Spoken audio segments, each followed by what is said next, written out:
Muy buenas noches, feliz año a todos porque este es nuestro primer acto en este 2014 y como están ustedes viendo, pues estamos empezando con el pie derecho, más bien con el pie izquierdo, diríamos, maestro, con el pie izquierdo, para tener un muy buen año, porque la calidad de nuestro conferencista del día de hoy pues es de todos conocida y realmente para nosotros es un honor recibirlo en el Instituto Nacional de Estudios Históricos de las Revoluciones de México.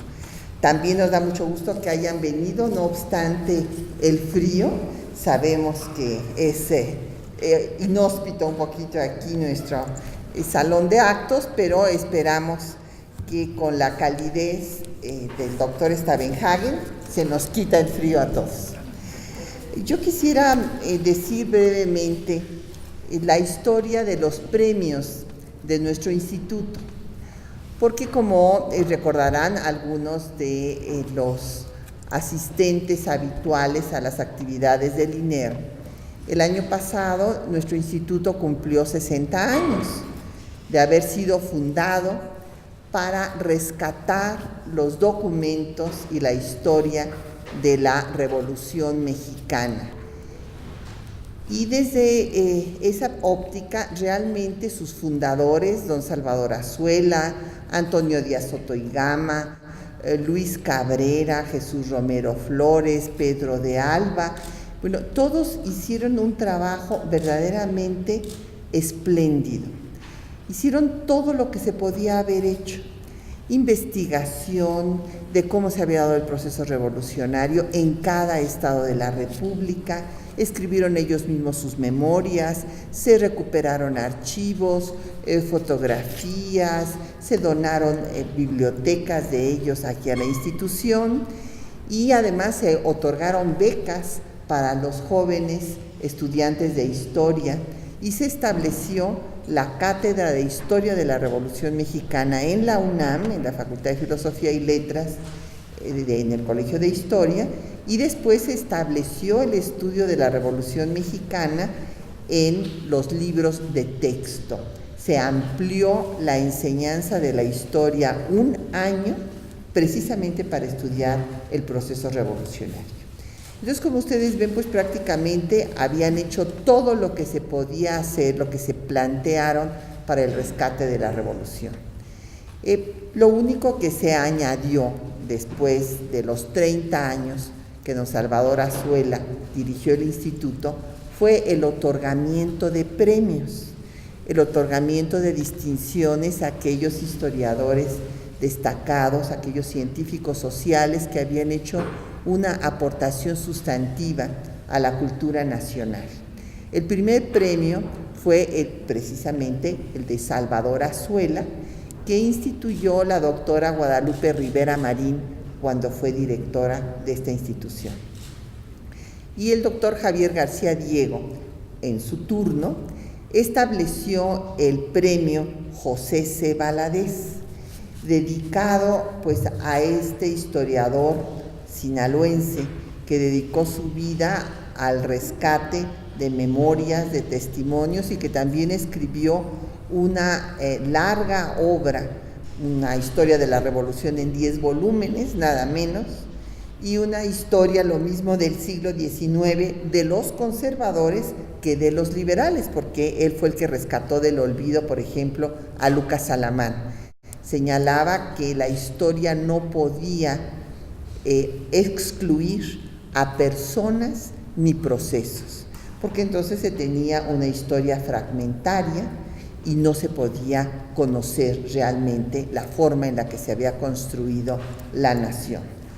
Hoy estaría de plácemes, quiero decirles que él murió un 26 de enero de hace 37 años, justo en este mes, y sería un hombre feliz escuchando al doctor Rodolfo Stavenhagen y sabiendo que él había recibido el premio que lleva su nombre. Además, en el año del bicentenario de Melchor Ocampo, que es este año, que fue uno de los personajes que él biografió. Hizo la primera biografía de Ocampo también, que se llamó Melchor Ocampo, Reformador de México. Dicho esto, pues quiero señalar que el Consejo del Instituto pues hizo este reconocimiento que se une a los muchos que ha merecido el doctor Rodolfo Stavenhagen. Quiero decir que, bueno, para algunos que no lo sepan, él es profesor investigador emérito del Centro de Estudios Sociológicos del Colegio de México, es pionero en los estudios de las comunidades indígenas en nuestro país, en particular la defensa de sus derechos humanos ha sido un tema central en toda su vida académica y su trabajo de defensoría de los derechos humanos, y ha logrado poner en el centro de la agenda nacional a un tema que había sido olvidado. Él hizo que se creara la Dirección General de Culturas Populares y promovió la reforma constitucional por medio de la cual nuestro país se reconoce como un país pluriétnico y pluricultural. Es en este escenario que hemos estado comentando que en esta reforma educativa que se está llevando a cabo actualmente debe de restablecerse la enseñanza de la historia en primero de secundaria, que es donde se estudia justamente a las culturas originarias. Se estudiaba porque se quitó hace 12 años, pero esto se tiene que restablecer porque no es posible que nuestras jóvenes aprecien a las comunidades indígenas si no conocen ni siquiera la historia de las culturas originarias. Entre la vastísima obra del doctor Stavenhagen, pues quisiera yo mencionar algunas de sus publicaciones para que algunos jóvenes que no las hayan leído todavía lo hagan: Las clases sociales en las sociedades agrarias, Sociología y subdesarrollo, Problemas campesinos y étnicos, Derechos humanos de los pueblos indígenas, Derecho indígena y derechos humanos en América Latina, entre muchos otros. El doctor Stavenhagen también ha sido presidente de la Academia Mexicana de Derechos Humanos, presidente del Consejo del Fondo del Desarrollo de Pueblos Indígenas para América Latina y el Caribe y relator especial de la Organización de Naciones Unidas para el tema de los derechos humanos de los pueblos indígenas. El tema de las comunidades indígenas sigue siendo un tema lacerante para nuestro país, una vergüenza nacional que todavía se encuentren nuestras comunidades en la marginación y en la pobreza, y que la última reforma constitucional que se hizo les dé menos derechos que lo que se les da en 6 constituciones de América Latina, en donde, entre otras cosas, se reconoce su autonomía y sus derechos sobre los recursos naturales de su entorno. Nos da muchísimo gusto, nos honramos recibiendo al doctor Rodolfo Stavenhagen, y le voy a dar el micrófono para que nos haga favor de dictar su conferencia, que ha titulado José Valadez, Magonismo e Indigenismo en la Revolución Mexicana. Lo recibimos con un fuerte aplauso.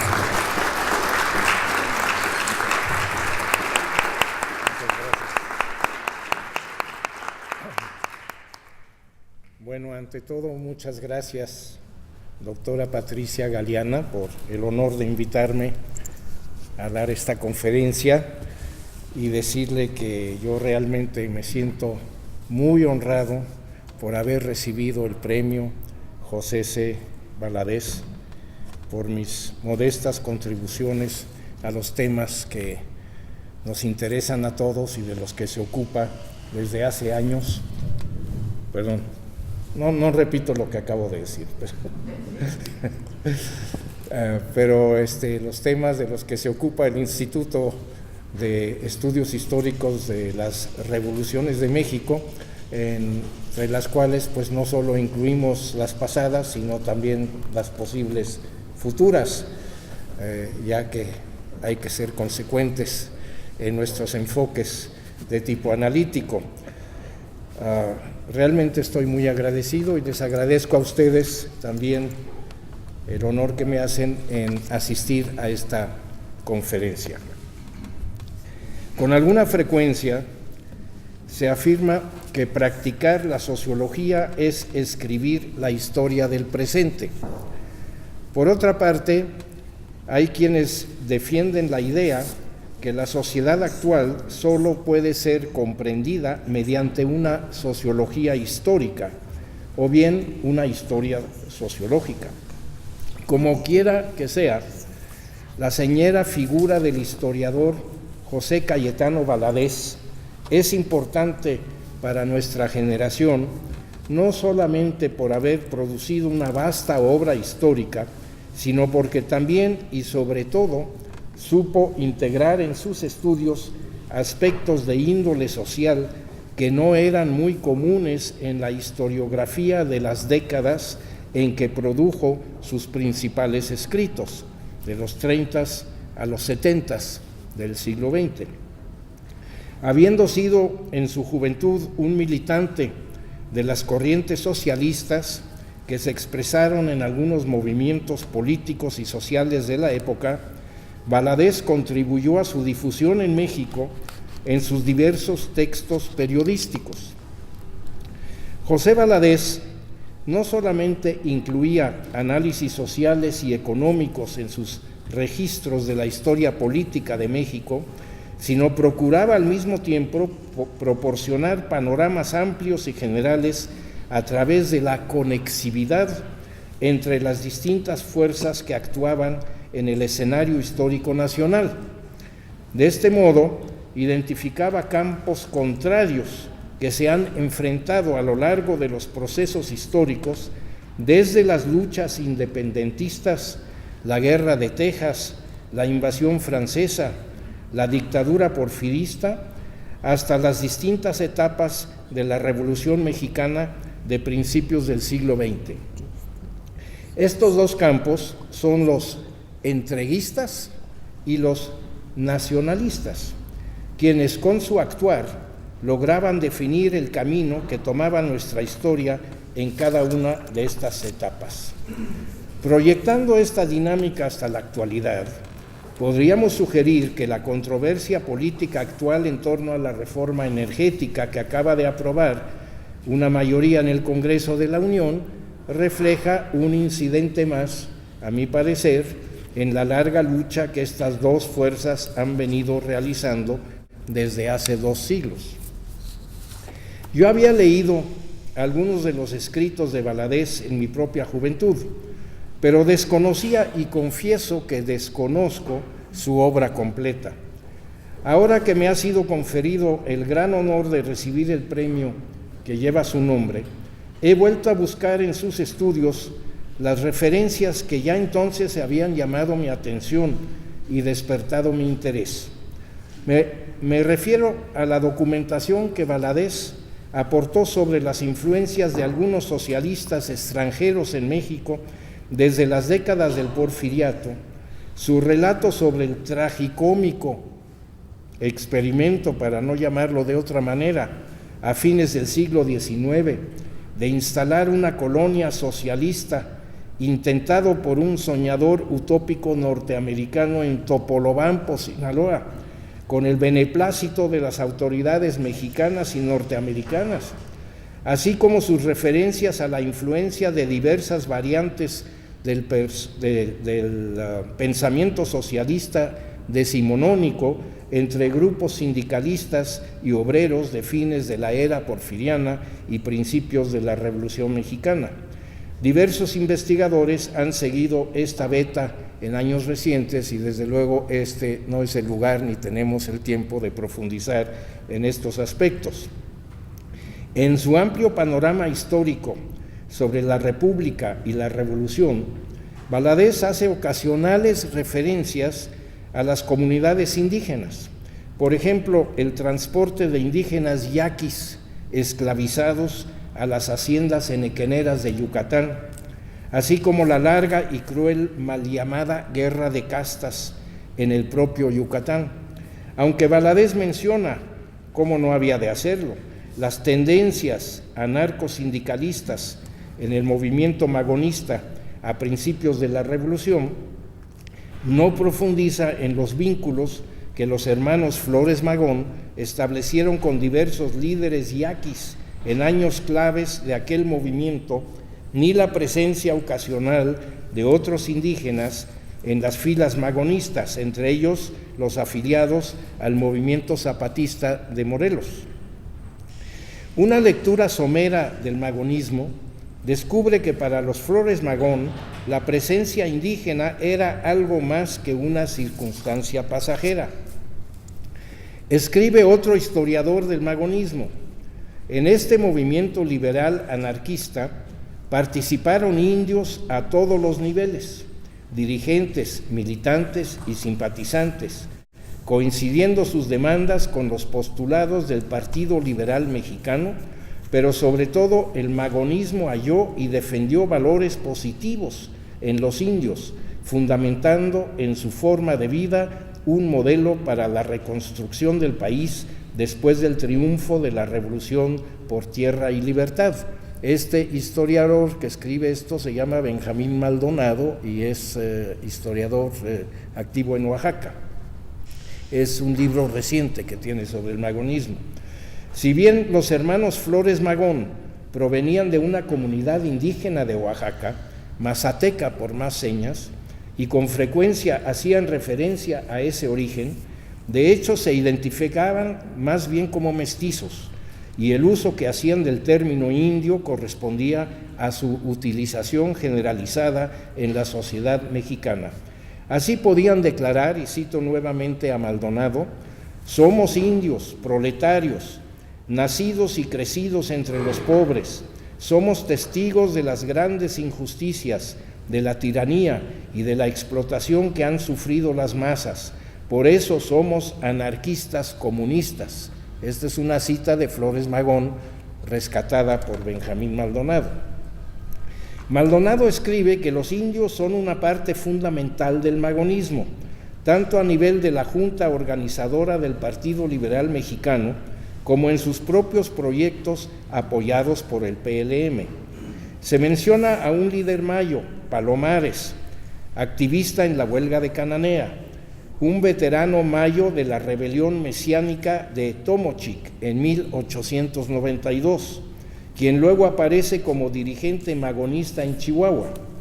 Enrique Flores Magón decía en una entrevista que había hecho un pacto de alianza con los yaquis, ansiosos de vengar la muerte de sus hermanos que habían resistido la confiscación de sus tierras y el exilio en los campos de Enequén yucatecos y en las plantaciones de tabaco de Valle Nacional, Oaxaca. Algunos de estos yaquis, como sabemos, fueron a su vez vendidos como esclavos a Cuba por los hacendados de la llamada casta divina de Yucatán de aquellos años. En 1914, el periódico magonista Regeneración informa que los yaquis siguen en la rebelión y han tomado nuevamente posesión de sus tierras enajenadas, y que agradecen los apoyos recibidos por la Junta Magonista. Yaquis y magonistas también colaboraron en la liberación de los indios esclavizados en el sureste. Asimismo, han sido documentadas las relaciones que los magonistas sostuvieron con las fuerzas zapatistas, las de entonces, no las de ahora. Primo Tapia, un dirigente purépecha en Michoacán, había trabajado con los Magón en su exilio en Los Ángeles en años anteriores. La preocupación del magonismo por la situación de los indígenas aparece desde 1906 en su programa. Maldonado escribe: cambian las formas de la protección de la raza a la expropiación india de los medios de producción, pero no el fondo, que es el reconocer en los indios su capacidad de aportación a la reconstrucción del país. La propuesta magonista para reconstituir de manera anarquista los pueblos, una vez liberados, Toma como ejemplo la experiencia históricamente construida por las comunidades indias. En Regeneración, el periódico magonista, en 1911, Ricardo Flores Magón escribe, cito, las características que interesa destacar de la organización sociopolítica india son tres. Primero, la propiedad común de la tierra y el libre acceso de todos sus habitantes a los recursos naturales, bosques, agua, yacimientos.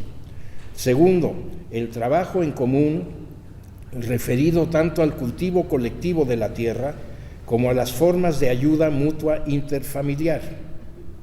Y tercero, el odio a la autoridad y la no necesidad de ella.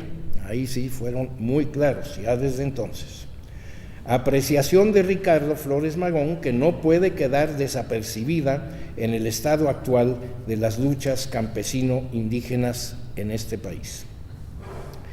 Como ha señalado el gran historiador mexicano Enrique Florescano, y cito, en contraste con las otras colonias españolas del hemisferio, el movimiento mexicano consumó la independencia bajo el supuesto de que antes de la invasión europea existió una nación indígena. Y continúa Florescano, la decisión de asumir la antigüedad indígena como raíz de la nación le dio a los gobiernos surgidos de la independencia legitimidad ante los grupos nativos y mestizos, dotó a la nación de un pasado remoto y alentó las ensoñaciones míticas que acariciaban sectores muy amplios de la población. La creencia en el mito de la nación indígena permitió imaginar una sociedad virgen de lo europeo y aspirar a la realización del proyecto histórico que había sido truncado por la conquista española. Pero no todos comparten esta visión.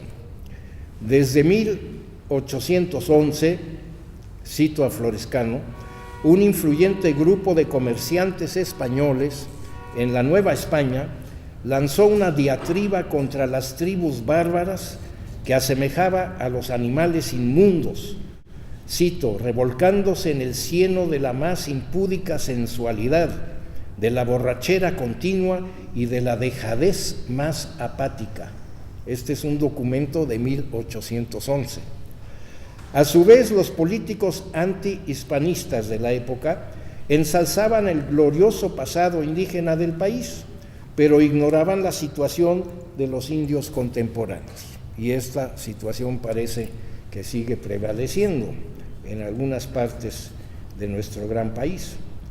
El pensador liberal José María Luis Mora negaba que estos, y Florescano lo cita a Luis Mora, cortos y envilecidos restos de la antigua población mexicana, cortos y envilecidos restos de la antigua población mexicana, negaba que estos pudieran considerarse la base de una sociedad mexicana progresista y prefirió a la raza blanca, cito nuevamente, donde se ha de buscar el carácter mexicano.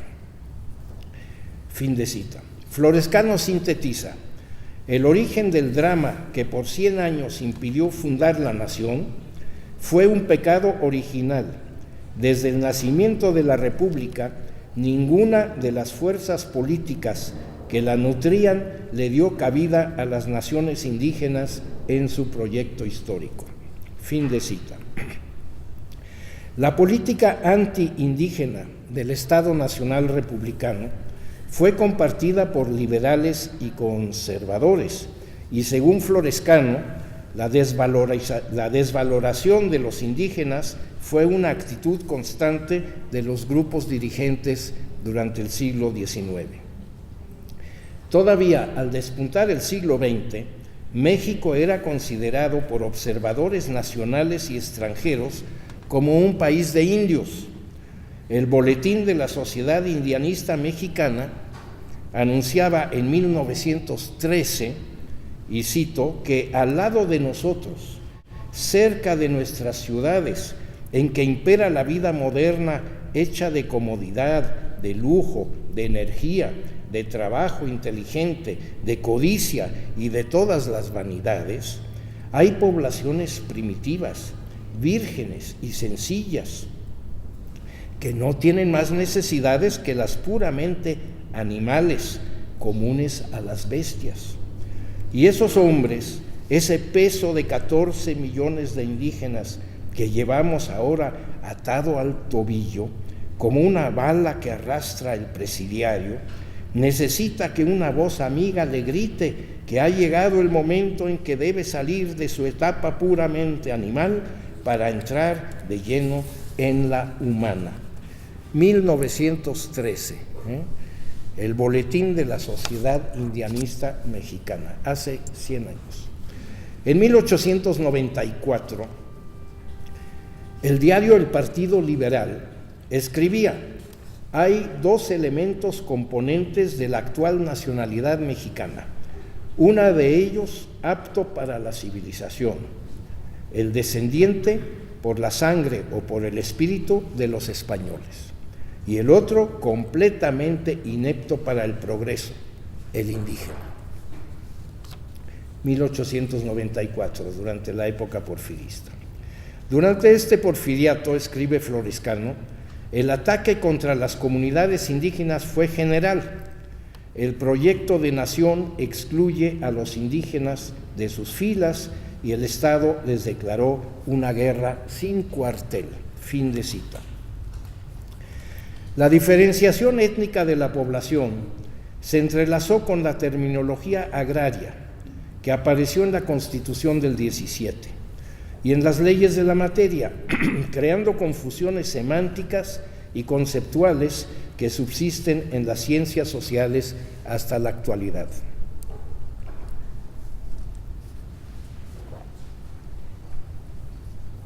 Alfonso Caso, fundador del Instituto Nacional Indigenista, escribió hace medio siglo: es indio aquel que se siente pertenecer a una comunidad indígena, y es comunidad indígena aquella en la que predominan elementos somáticos no europeos, que habla preferentemente una lengua indígena, que posee en su cultura material y espiritual elementos indígenas en fuerte proporción y que, por último, tiene un sentido social de comunidad aislada dentro de las otras comunidades que la rodean, que la hace distinguirse de los pueblos de blancos y mestizos.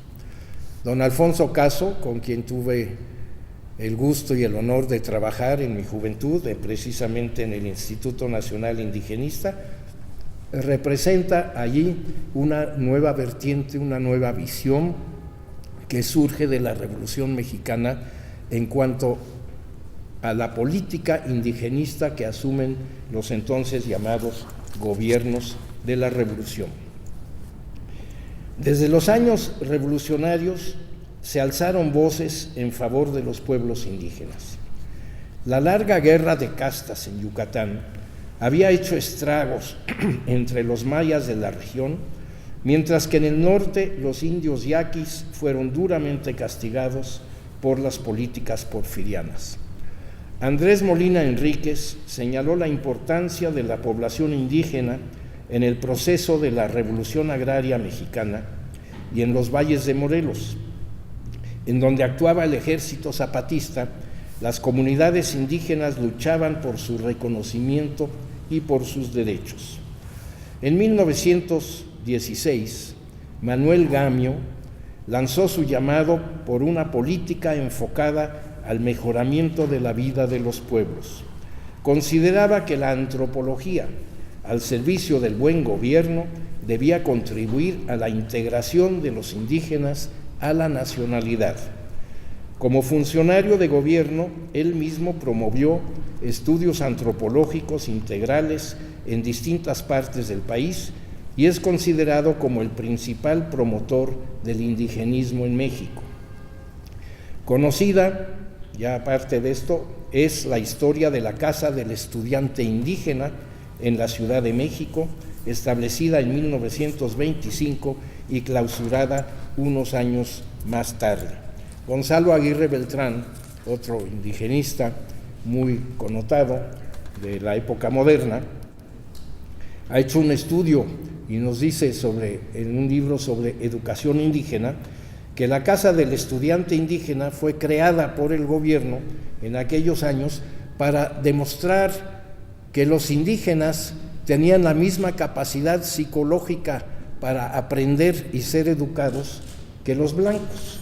Entonces, ¿cómo demostrarlo? Pues abriendo una casa para estudiantes indígenas, traer estudiantes, claro, todos hombres en aquel entonces, uno de cada una de las naciones o de los pueblos indígenas identificados en aquel entonces, ahora ya hay más, y ponerlos a aprender lo que se aprendía en las escuelas de la Ciudad de México. Y así sucedió, salieron muy bien preparados y ninguno de ellos regresó a sus comunidades.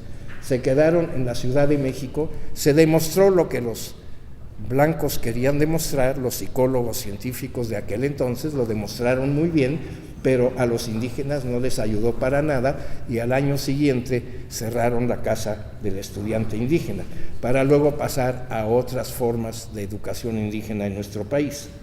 En la época postrevolucionaria se hicieron diversos ensayos de política pública para atender a la población indígena.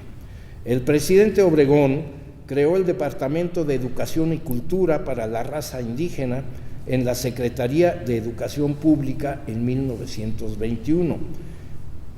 Fíjense en el concepto de raza indígena, ¿no? 2 años más tarde, después de diversas actividades preparatorias, fueron establecidas las misiones culturales para la educación rural, que operaron durante más de 70 años, principalmente en zonas indígenas del país. La experiencia de las misiones fue saludada con mucho entusiasmo en México y también por observadores extranjeros, pero a la larga su impacto sobre las condiciones de vida de las comunidades indígenas fue mínimo. Y como otros organismos gubernamentales del área educativa e indigenista, también sufrieron de raquíticos presupuestos y excesivo burocratismo, como sigue sucediendo hasta la actualidad. A raíz del primer Congreso Indigenista Interamericano, realizado en Pátzcuaro, a invitación del gobierno mexicano en 1940, fue establecido en México el Instituto Indigenista Interamericano, encabezado durante muchos años por Manuel Gamio. En 1948, el gobierno creó el Instituto Nacional Indigenista, cuyo primer director, Alfonso Caso, a quien cité hace un momento, trazó las grandes líneas del indigenismo institucional de la época hoy llamada del nacionalismo revolucionario. El indigenismo, decía Caso, era una política, o es una política, porque en aquel entonces es la que se practicaba, una política pública, la cual consistía en una decisión gubernamental, expresada por convenios internacionales, de actos legislativos y administrativos que tienen por objeto la integración de las comunidades indígenas en la vida económica, social y política de la nación. Se trata entonces de una aculturación planificada por el gobierno mexicano para llevar a las comunidades indígenas los elementos culturales que se consideren de valor positivo para sustituir los elementos culturales que se consideren negativos en las propias comunidades indígenas. Esta era el principio de la política indigenista de Alfonso Caso. A través de sus centros coordinadores indigenistas, que fueron establecidos progresivamente en las principales regiones indígenas del país, el INI se propuso atender las necesidades de las comunidades indígenas en materia de educación, salud y promoción económica, incluyendo pequeñas obras de infraestructura. El INI tenía por objetivo hacer realidad la consigna de mexicanizar al indio, lanzada por el presidente Cárdenas en su discurso ante el Congreso Indigenista Interamericano de Pátzcuaro en 1940.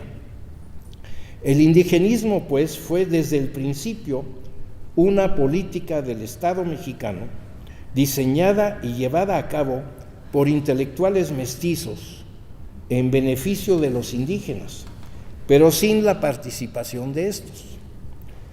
Un experimento de ingeniería social, concepto muy de moda en las ciencias sociales en los años 50. Durante 30 años, hasta mediados de los 80, el indigenismo mexicano fue presentado aún a nivel internacional como un modelo de política progresista, cuando no revolucionaria. Su principal teórico, el doctor Gonzalo Aguirre Beltrán, decía que la finalidad última del indigenismo era la formación de una nación a partir de la pluralidad de grupos étnicos establecidos en el territorio que constituye la base material del Estado, y el indigenista tenía puesto su interés en la nación como una globalidad y no en el indio como una particularidad. Esta era la idea de Gonzalo Aguirre Beltrán, quien escribió muchos libros sobre esto, quien dirigió también diferentes instituciones y con el cual me tocó también trabajar y aprender de él muchas cosas durante muchos años. Contra esta visión, sin embargo, comenzaron a alzarse voces de algunos antropólogos jóvenes, entre ellos el que les habla, y de un creciente número de profesionistas y líderes indígenas, muchos de los cuales habían salido de las filas del propio INI. Su crítica se enfiló también hacia la creciente burocratización de esta institución y su destacado papel como organismo de control político de los pueblos indígenas por parte de los gobiernos priistas, entre otros Guillermo Bonfil y otros antropólogos que publicaron libros durante la década de los 70s y que luego ocuparon también cargos importantes en el área de la antropología y de la cultura. Las nuevas demandas de los pueblos indígenas se expresaron en distintos congresos nacionales e internacionales y en la formación de asociaciones y movimientos diversos. El INI respondió con una apertura bajo el nombre de indigenismo participativo, pero en la realidad sus presupuestos seguían disminuyendo y la participación indígena fue más cosmética que real. En 1990, México ratificó el Convenio 169 sobre pueblos indígenas y tribales en países independientes de la Organización Internacional del Trabajo. Entre otros puntos, el convenio establece la obligación de los estados de consultar a los pueblos interesados mediante procedimientos apropiados y en particular a través de sus instituciones representativas cada vez que se prevean medidas legislativas o administrativas susceptibles de afectarles directamente. Esto fue lo que el gobierno de México ratificó, el Senado de México ratificó el convenio 169 en 1990 y obliga al Estado mexicano precisamente a llevar a cabo estas consultas. Preguntémonos cuántas han sido realizadas en los últimos 20 y tantos años. La ratificación por México de este convenio fue uno de los antecedentes de la reforma constitucional de 1992. Esto ha dado oportunidad a las organizaciones indígenas de presentar quejas ante la Organización Internacional del Trabajo, la OIT, por el no cumplimiento por México de sus obligaciones internacionales en materia de derechos indígenas. Desde mediados del siglo XX se instauró la educación indígena bilingüe en el país, un paso muy importante, a través de la Secretaría de Educación Pública. En 1978 se crea el subsistema de educación indígena con las escuelas indígenas bilingües a cargo de la Dirección General de Educación Indígena. El Plan Nacional de Educación 2006 establece la educación intercultural para toda la población, pero como señala un estudio de evaluación, ha predominado una concepción educativa asimilacionista que se opone a los intentos de aplicar políticas públicas basadas en el pluralismo cultural.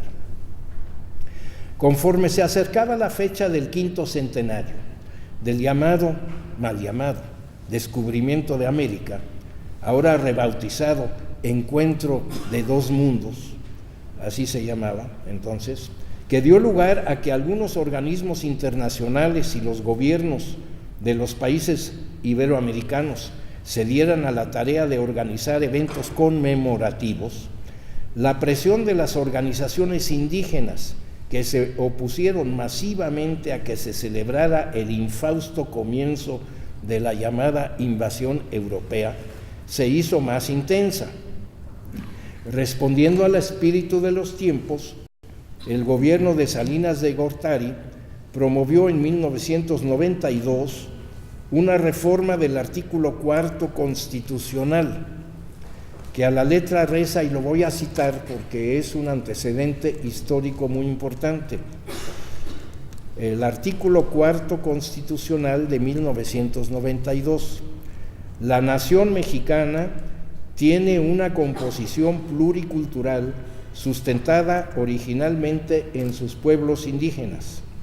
La ley protegerá y promoverá el desarrollo de sus lenguas, culturas, usos, costumbres, recursos y formas específicas de organización social y garantizará a sus integrantes el efectivo acceso a la jurisdicción del Estado. En los juicios y procedimientos agrarios en que aquellos sean parte, se tomarán en cuenta sus prácticas y costumbres jurídicas en los términos que establezca la ley. Esto salió por primera vez en el 92 en el artículo 4º reformado. Por primera vez, los indígenas no solamente eran reconocidos como pueblos en la Constitución Política de los Estados Unidos Mexicanos, sino también se les atribuye el origen de la composición pluricultural de la nación, lo cual, desde luego, pues hace preguntar a otros que tienen otros orígenes por qué ellos no contribuyen a la composición pluricultural de la nación, pero así está redactada este artículo. Si bien la ley, según el texto constitucional, protegerá y promoverá las culturas indígenas en sus distintas manifestaciones y tomará en cuenta sus prácticas y costumbres en los juicios y procedimientos agrarios, el flamante artículo 4º no mencionaba los derechos humanos de los pueblos indígenas. Dos factores intervinieron para complicar la vigencia de este artículo constitucional. En primer lugar, durante 9 años, hasta su derogación en 2001, prácticamente fue ignorado y no se le dio ningún seguimiento efectivo, ni fueron redactadas las leyes a que hace referencia. En segundo lugar, el mismo año fue reformado el artículo 27 constitucional que clausuró definitivamente la reforma agraria en el país y abre el camino a la privatización de las tierras ejidales y comunales. En tanto, muchas de las violaciones a los derechos humanos de las comunidades indígenas tienen carácter agrario, la reforma constitucional en materia agraria modificó una vez por todas las reglas del juego a las que habían de someterse de ahora en adelante estas comunidades. Esto sucedió en 1992, es decir, hace apenas 20 años. La demanda indígena se amplió durante los años 90 a través de múltiples actividades de las organizaciones civiles, a las que se agregó el considerable impacto que tuvo a nivel nacional e internacional el levantamiento a principios de 1994 del Ejército Zapatista de Liberación Nacional, el EZLN, en Chiapas. Después de algunos días de enfrentamientos violentos, el gobierno federal y los zapatistas acordaron un cese del fuego, que fue seguido de varios meses de negociaciones. A principios de 1996 se firmaron los acuerdos de San Andrés sobre derechos y cultura indígena. Pasaron más meses de controversias abiertas y conversaciones discretas entre los actores para que la Comisión de Concordia y Pacificación del Congreso de la Unión preparara un texto conocido como la Ley Cocopa, que sería la base de la nueva legislación prevista en estos acuerdos. Si bien fue parte de los acuerdos, pero contrariando los compromisos que había asumido, el gobierno de Ernesto Zedillo decidió no proceder con la legislación, traicionando así las esperanzas que las negociaciones habían despertado entre los pueblos indígenas y buena parte de la opinión pública nacional. Los zapatistas, como recordarán algunos de ustedes, se retiraron del diálogo y el conflicto se estancó en una paz armada salpicada de guerra de baja intensidad por parte de las fuerzas federales y estatales. Durante su campaña para la presidencia de la República, Vicente Fox había dicho a la ligera que resolvería el problema de Chiapas en 15 minutos. No bien asumió la presidencia en 2000, desempolvó la Ley Cocopa y la envió como iniciativa suya al Senado, pero no negoció con las fracciones parlamentarias su aprobación. La fuerza política zapatista, apoyada en una amplia movilización indígena y civil en el país, se hizo presente en el Distrito Federal a través de la llamada Marcha del Color de la Tierra, que reunió a miles de participantes en numerosos pueblos indígenas y estados de la República. Finalmente, un grupo de legisladores se reunió con una comisión zapatista, pero el anhelado diálogo sobre la reforma constitucional no se dio. A fines de marzo de 2001, el EZLN y sus simpatizantes se retiraron desilusionados de la Ciudad de México. La iniciativa presidencial fue modificada sin que el Senado hubiera procedido a una amplia consulta y discusión en las comisiones correspondientes. Los líderes de las fracciones parlamentarias, principalmente el PRI, PAN y PRD, acordaron modificar el texto original en diversos puntos, lo que, según numerosos observadores, desvirtuó la intención de la Ley Cocopa y el sentido de los acuerdos de San Andrés. Así lo ha entendido el zapatismo y las principales organizaciones indígenas del país.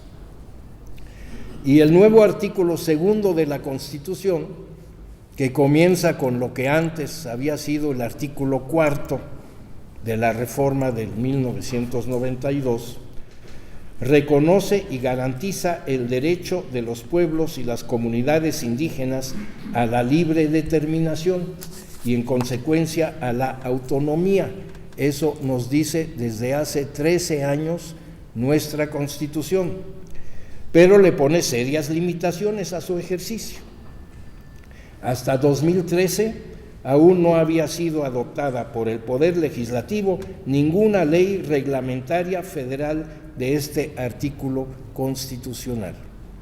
Y es ahora que se oye hablar, así en los rumores, de que nos viene encima otra reforma en los próximos meses que tal vez pueda ser una reforma indígena, pero con todos estos antecedentes yo diría, cuidado, a ver qué vienen a hacer aquí esto. No tardaron en plantearse numerosas críticas a la nueva ley indígena. El EZLN y organismos afines rechazaron la reforma porque el texto no se atuvo a la Ley Cocopa, que había sido negociada con los zapatistas. También se criticó el hecho que el Congreso no procedió a una amplia consulta con organizaciones y pueblos indígenas, como debió haberlo hecho de acuerdo a los compromisos que asumió al ratificar el convenio 169 de la OIT. Pero el grueso de la oposición se ha centrado en algunas formulaciones sustantivas del nuevo texto constitucional. Al reconocer el derecho de los pueblos indígenas a la libre determinación, la ley indígena, es decir, el artículo constitucional, afirma el carácter de estos pueblos como sujetos de derecho público, pero al mismo tiempo deja a la competencia de las entidades federativas establecer las características de este derecho y las normas para el reconocimiento de las comunidades indígenas, y dice el texto, como entidades de interés público. ¿Cómo se puede transformar un derecho colectivo, un derecho humano colectivo, que lo es en el derecho internacional, en entidades de interés público, como si fuera un parque nacional o algo así? Es decir, en el mismo texto no se les reconoce como sujetos de derecho, sino solamente como objetos de interés público. Esta contradicción deberá ser resuelta para que el derecho a la libre determinación y en consecuencia la autonomía, como dice la Constitución, puedan ser efectivamente ejercidos por los propios pueblos indígenas. La aplicación de sus propios sistemas normativos está sujeta, según el artículo 2, a la validación por los jueces o tribunales correspondientes, lo cual constituye una limitación clara al ejercicio de ese derecho. La fracción 6 del artículo se refiere al uso y disfrute preferente de los recursos naturales de los lugares que habitan y ocupan las comunidades. Miren ustedes, esto es muy importante. La fracción 6 se refiere al uso y disfrute preferente de los recursos naturales de los lugares que habitan y ocupan las comunidades. Pero esto no está formulada claramente en términos de un derecho exigible y justiciable, problema que ha sido tradicionalmente una de las fuentes de las violaciones de los derechos de los pueblos indígenas. Además, este uso y disfrute preferente está sujeto, entre otras limitaciones, a los derechos adquiridos por terceros, así dice el artículo. Otro problema que ha sido motivo de numerosos conflictos en los que se ven envueltas las comunidades indígenas del país. Por ejemplo, las que tienen que luchar contra las compañías mineras.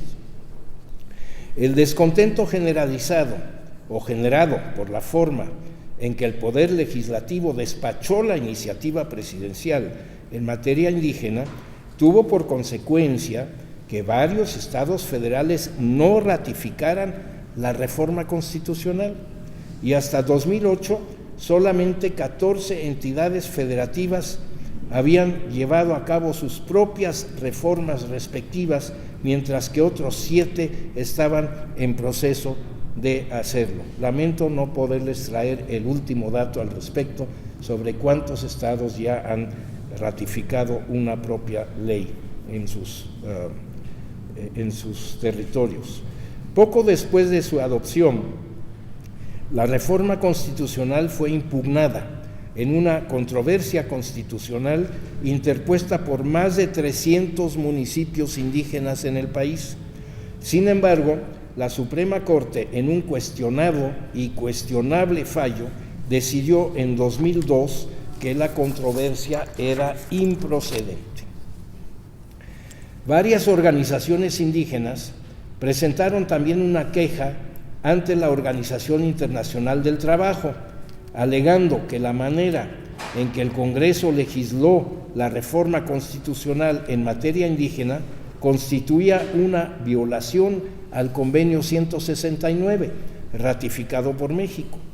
Distintas voces, incluyendo 100 diputados, pidieron al Congreso reabrir el debate, tomando en cuenta las numerosas demandas de organizaciones indígenas y de derechos humanos en el país, y que se modificara el texto con mayor respeto a la versión original de la Ley Cocopa y de los Acuerdos de San Andrés.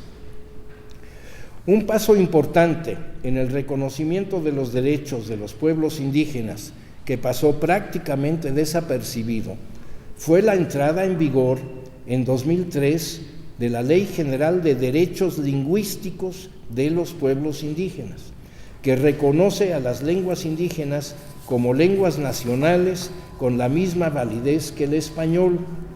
Esta ley sirvió de base para la creación en 2005 del Instituto Nacional de Lenguas Indígenas, que entre otras atribuciones tiene la de formar traductores e intérpretes en lenguas indígenas.